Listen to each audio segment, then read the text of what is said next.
Welcome sa Econoserye ng Local Economic Development and Investment Promotions Division.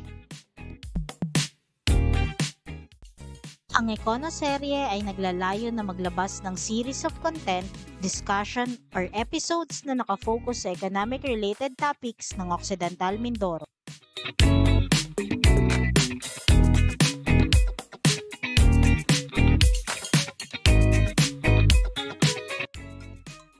Mga ka-ladies, alam niyo ba na ang pamahalaang panlalawigan ng Occidental Mindoro ay mayroong tanggapan na nagsusulong ng pamumuhunan sa lalawigan? Talaga ba?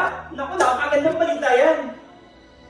Oo, dahil sa bisa ng Sangguniang Panlalawigan Ordinance No. 97, Series of 2020 na pinamagatang an ordinance adapting the re-engineered organizational structure and staffing pattern therein and approving the corresponding functions, thrust of the different offices of the Provincial Government of Occidental Mindoro, ang Local Economic Development and Investment Promotions Division o LEDIPD ay na-establish sa ilalim ng Office of the Provincial Administrator bilang parte ng pagbibigay ng ganadong serbisyo sa publiko ng kasalukuyang administrasyon na pinangungunahan ng ating butihing Governor Eduardo B. Cayetano.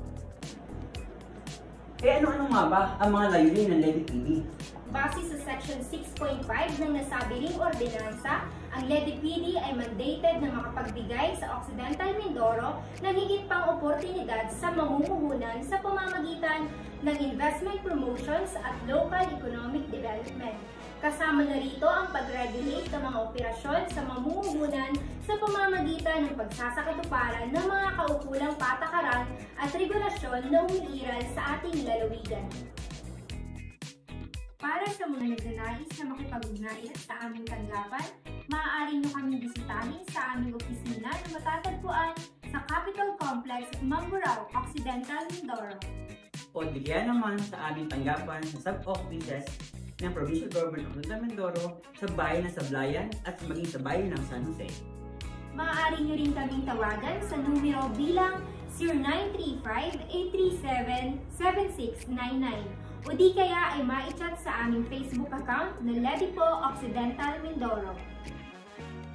At para naman po sa ibang episodes ng Econoserye, pakilike at paki-follow ang aming Facebook page gamit ang link sa comment section ng video ito. Hanggang sa muli po, thank you for watching!